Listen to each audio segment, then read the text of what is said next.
हरि ओम नमस्कारं सर्वेषां छात्राणां स्वागतं वर्तते।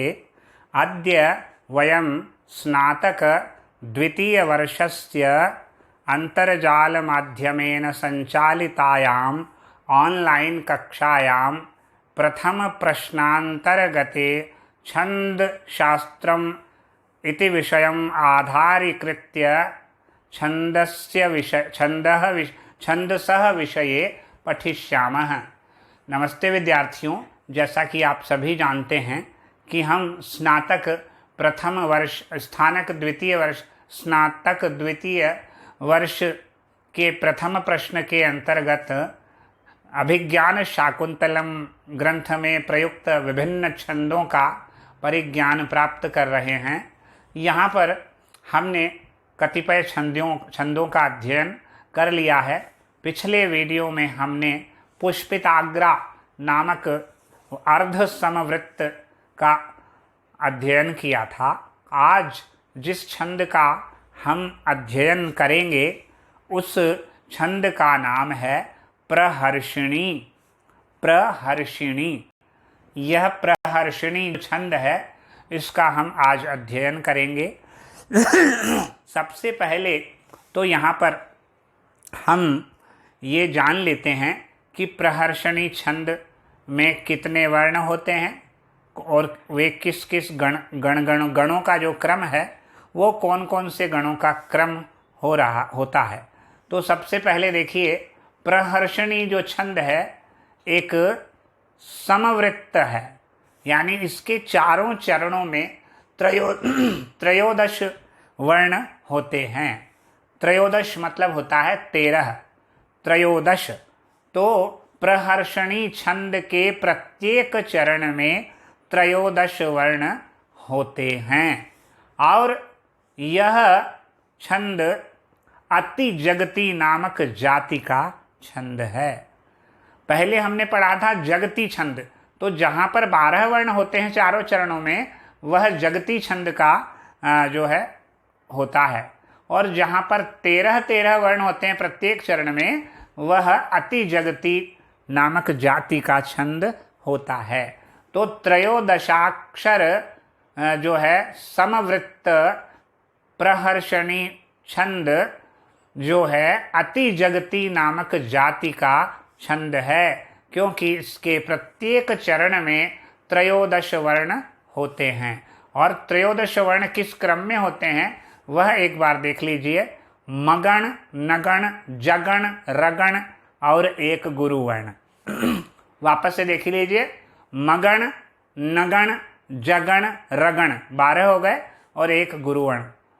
तो मैं अब आपको यहाँ पर सबसे पहले कतिपय ग्रंथों से उद्धृत लक्षण जो है, किसका लक्षण, प्रहर्षणी छंद के लक्षण बता रहा हूँ।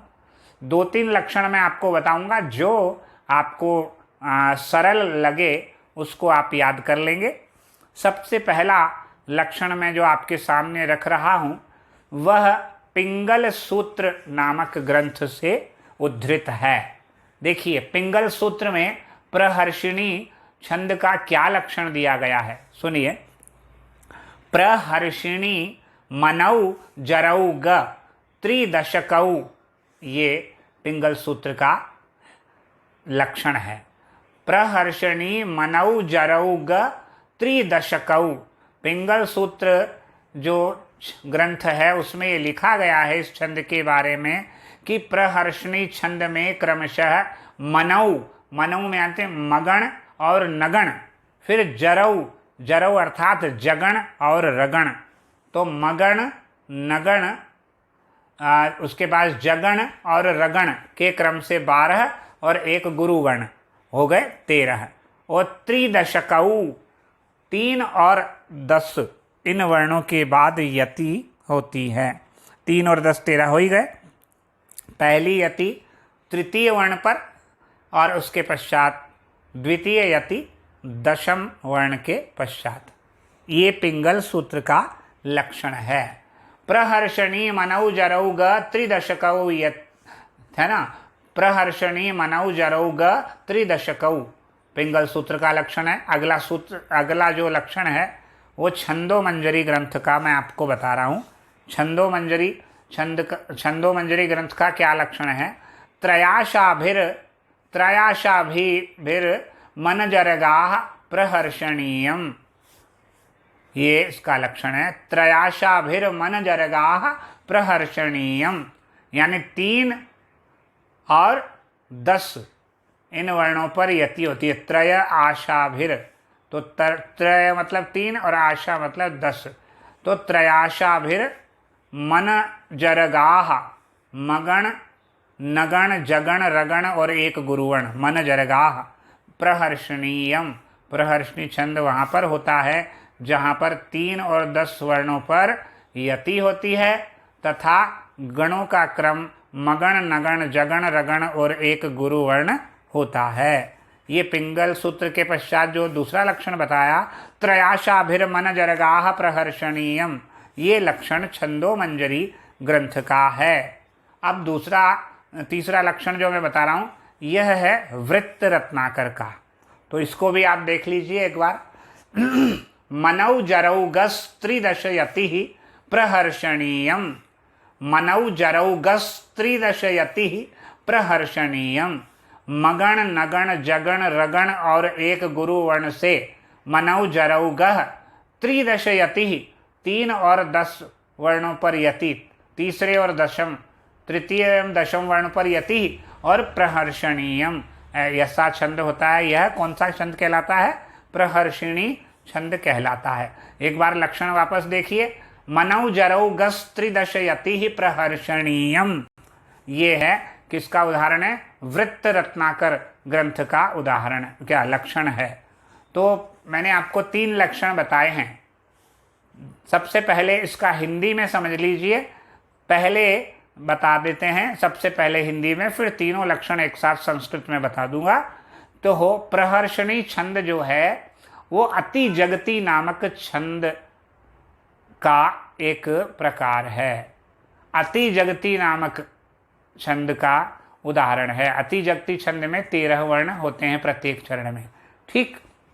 दूसरी बात, इसमें प्रत्येक चरण में 13 वर्ण होते हैं और तृतीय तथा दशम वर्णों पर यति होती है। तो 3 और 10 बराबर 13 हो गए।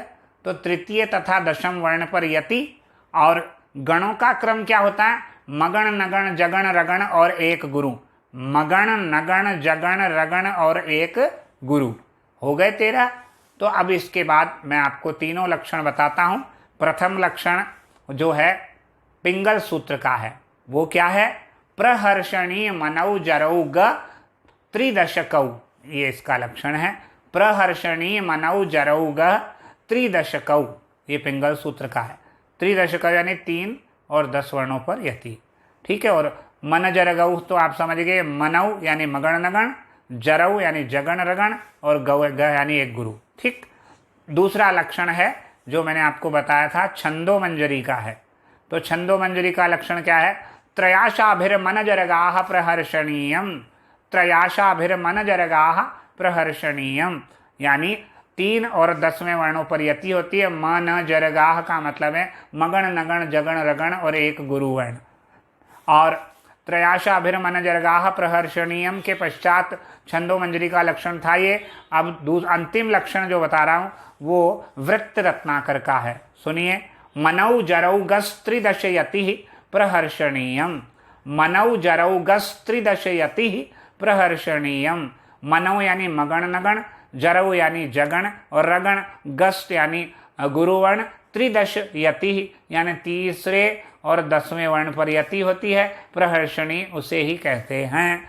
तो मनौ जरौ गस त्रिदश यति प्रहर्षणीयम, ये तीनों लक्षण मैं आपको बता दिया है मैंने। अब मैं आपको अभिज्ञान शाकुंतलम से उद्धृत एक श्लोक बताता हूँ जिसमें जो है प्रहर्षणी छंद का प्रयोग किया गया है। तो यहाँ पर ये मैं बताता हूँ, ये श्लोक आपको अभिज्ञान शाकुंतलम के 6ठ अंक का सप्तदश श्लोक है। जो मैं उदाहरण के रूप में बता रहा हूँ आपको, वह अभिज्ञान शाकुंतलम नामक नाटक के षष्ठ अंक का सप्तदश श्लोक है, यानी छठे अंक का सप्तदश यानी 17वां श्लोक है। अब मैं आपको इसके बारे में इस श्लोक को एक बार उच्चारण करके पढ़ता हूँ, याद कराता हूँ, आप याद कर लेंगे। एष त्वाम अभिनव कंठ शोणिताथीम, ये प्रथम पंक्ति होगी। एष त्वाम अभिनव कंठ शोणिताथीम। द्वितीय पंक्ति शार्दूलः पशुमिव हन्मि चेष्टमानम। शार्दूलः पशुमिव हन्मि चेष्टमानम। और तृतीय पंक्ति पढ़ेंगे आर्तानां भयमपनेतु मात्तधन्वा। आर्तानां भयमपनेतु मात्तधन्वा। और चतुर्थ पंक्ति सुनिए दुष्यन्तस्तव शरणं भवत्विदानीं। दुष्यन्तस्तव शरणं भवत्विदानीं। ये षष्ठ अंक का सप्तदश श्लोक अर्थात छठे अंक का 17वां श्लोक है। वापस से एक बार पढ़ूंगा, आप समझ लेंगे, याद कर लेंगे। एष त्वाम अभिनव कंठ शोणिताथीम। शार्दूलः पशुमिव हन्मि चेष्टमानम्। आर्तानां भयमपनेतु मात्तधन्वा। दुष्यन्तस्तव शरणं भवत्विदानीं। ये आप कर लेंगे। मैं यहाँ पर आपको प्रथम चरण गिनकर गणना करके बताता हूँ, क्योंकि बाकी शेष चरणों में भी त्रयोदश वर्ण ही है, इसीलिए क्योंकि ये समवृत्त है, चारों चरणों में समान ही वर्ण है। प्रथम पंक्ति का जो मैं आपको गणना करके समझा देता हूँ। देखिए इसमें बताया गया है कौन सा गण होगा। इन्होंने बताया मन जरगाह। मन जरगाह का तात्पर्य है मगण नगण जगण रगण और एक गुरुवर्ण। तो सबसे पहले एषत्वा। एषत्वा तीनों वर्ण गुरु है। मातारा एषत्वा, ए भी गुरु, श भी गुरु क्योंकि उसके पश्चात हलंत तकार है, और वा इसको भी गुरु। एषत्वा। एषत्वा मातारा तीनों मगण, क्या तीनों वर्ण गुरु यानी मगण है। एषत्वा मभिनव, तो म भी न यानी नगण। एषत्वा म भी न, तो म भी लघु, भी लघु, भी छोटा है, और न भी लघु। एषत्वाम अभिन। एषत्वाम भी न। फिर व कंठ। व कंठ कौन सा है? ज भान, व लघु, कंठ का क गुरु क्योंकि हलंत न है, और ठ लघु। तो ये हो गया जगण, जभान, कंठ है ना, व तो होगा कंठ, तो ये हो गया व कंठ। अभी न तक तो हो गया, तो व कंठ। फिर शोणिता। शोणिता यानी राजभा। शोणिता, तो शो गुरु है, ऋणी में छोटी की मात्रा इसलिए लघु है, और ता इसको गुरु है। और थीम, थीम को गुरु मिलेंगे क्योंकि उसके पश्चात हलंत मकार या अनुस्वर है, तो थी को भी गुरु गिना जाएगा। मात्रा छोटी है लेकिन उसके पश्चात हलंत वर्ण है, इसलिए इसको गुरु गिनेंगे अंत में। तो कुल मिलाकर 13 वर्ण हो गए। पहला मगण है, दूसरा नगण है, तीसरा जगण है, चौथा रगण है, और अंत में एक गुरु वर्ण है। एषत्वा। एषत्वा मगण, एषत्वा इसमें है मगण मातारा। एषत्वा। म भी न, म भी न नसल, ये नगण हो गया न। फिर व कंठ, इसमें जभान, व कंठ तो हो गया जगण। फिर शोणिता, शो गुरु है, णी लघु है, और ता गुरु है, राजभा तो हो गया शोणिता। और थीम इसको गुरु गिनेंगे क्योंकि अंत में मकार है। तो ये हो गया एष त्वाम अभिनव कंठ शोणिता थीम। एष त्वाम अभिनव कंठ शोणिता थीम यानी मन जरगाह, मगण नगण जगण रगण और एक गुरु वर्ण। इसके पश्चात बाकी शेष चरणों में भी इसी प्रकार की गणना की जाएगी। और क्योंकि इसके चारों चरणों में समान वर्ण है, इसीलिए आपको प्रथम चरण गिनकर मैंने बता दिया है। तो एक बार पुनः श्लोक पढ़ लीजिए।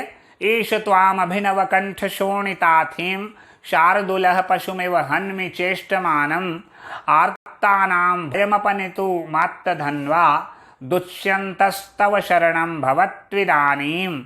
ये 6ठ अंक का और 17 क्रमांक का श्लोक है।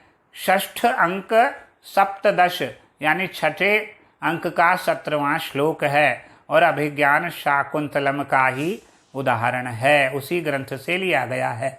ठीक है, यहाँ पर मैंने आज आपको जिस छंद के बारे में परिचय बताया उस छंद का क्या नाम था? प्रहर्षणी। तो प्रहर्षणी छंद का लक्षण आज हमने लक्षण एवं उदाहरण जान लिया है। अगले वीडियो में हम जो अगला छंद पढ़ेंगे उसका नाम है मालिनी। तो मालिनी, मंदाक्रांता इत्यादि छंदों के विषय में हम आगे अध्ययन करेंगे। तब तक आज यहीं विराम देते हैं। नमस्कारम, धन्यवादः।